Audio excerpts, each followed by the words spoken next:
I love the sport, or what is also known as the hobby of bass fishing. Bass fishing to me is something that I've done since I was a real little boy. It's a family tradition and something I still do to this day. Every chance I get in free time, I'm out there on the water and search for that monster bass. I don't really fish for money a whole lot like certain tournament fishermen do. Bass fishing to me is more of just something I do for enjoyment as well as food. I like fish, especially fish that you can go and catch around here, around home. Go back home, cook it up, eat it for lunch or dinner.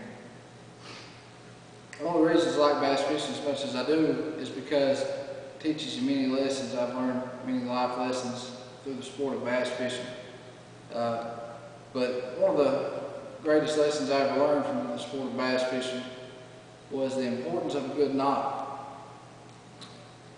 Many bass fishermen who don't fish for meat are out there looking for monster fish, state records, national records, things such as this. So when you're looking for something, you plan on bringing in something, a fish over 5 pounds, or maybe something along the lines of a worldwide record that's up in the 20 pounds, you're going to have a good knot.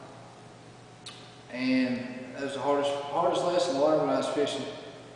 Was I had an instance where I hooked, and you could just tell it was a nice fish, real nice fish. And basically, due to the simple form of knot that I had tied on, the line came apart from my bait or my lure, and the fish was gone. Luckily for fishermen such as myself and everyone else across this world, there's a knot that exists. It's called a Palomar knot. The Palomar knot is nearly a 100% knot when it's tied correctly. It's very strong, very durable, and it's made and it's perfect for anglers or fishermen such as myself. And one of the benefits of it is that it's very simple to tie. A lot of knots that have the performance such as the Palomar knot, you'll find are not as simple and are not as user-friendly as the Palomar knot. The knot can withstand a lot of pressure, and one of the greatest pros about this knot is the fact that it can be used over and over again throughout the course of a season.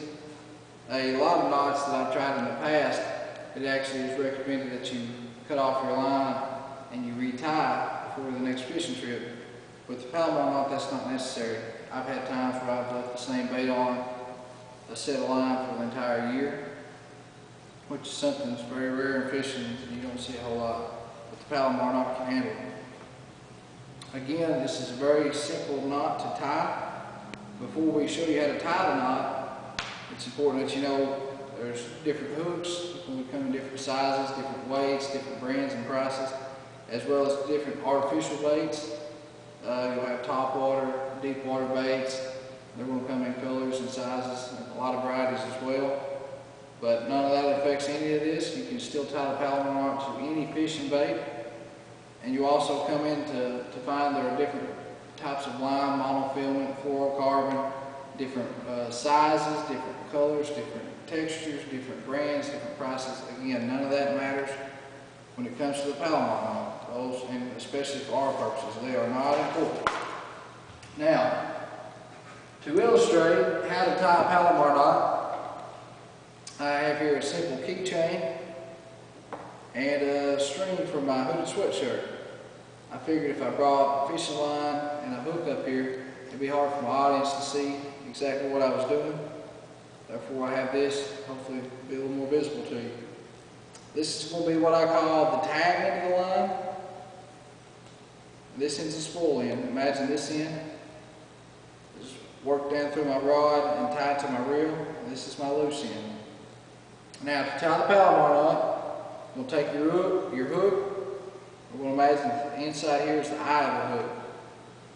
We'll take the tag end of the line, feed it through the eye of the hook, and you're going to want about 8 inches. Pull it about 8 inches through, because you're going to turn that around and feed it right back through the eye of the hook. And double it up to where it looks something like this. You're going to have a loop in one side and double line right there on the other side. Your hook should be floating freely right there in the middle. Now, next step is we're going to take and we're going to tie a very simple overhand knot. We're just going to wrap it around, still have the hook, we'll pull it back through. Very simple, simplest knot form known to man. Now that we have our loop, we're going to feed the hook or the artificial bait through the loop and holding the hook into the line as well as the double end still up here. We're just going to pull this nice and snug, and that is what you call a Palomar knot. Very durable, very strong, perfect for anglers. There's no way I can get this knot off now. The only thing that you can do would be to cut it. And for the final step, tying the Palomar knot, you're going to take your clippers, if you're using fishing line, or scissors. You want to trim right here the tag into the line, just like so. That is complete. We're ready to go fishing. So the Palomar knot, just to review with you, very strong, very durable knot, very simple, perfect for anglers, and that's something that you can add to your fishing arsenal.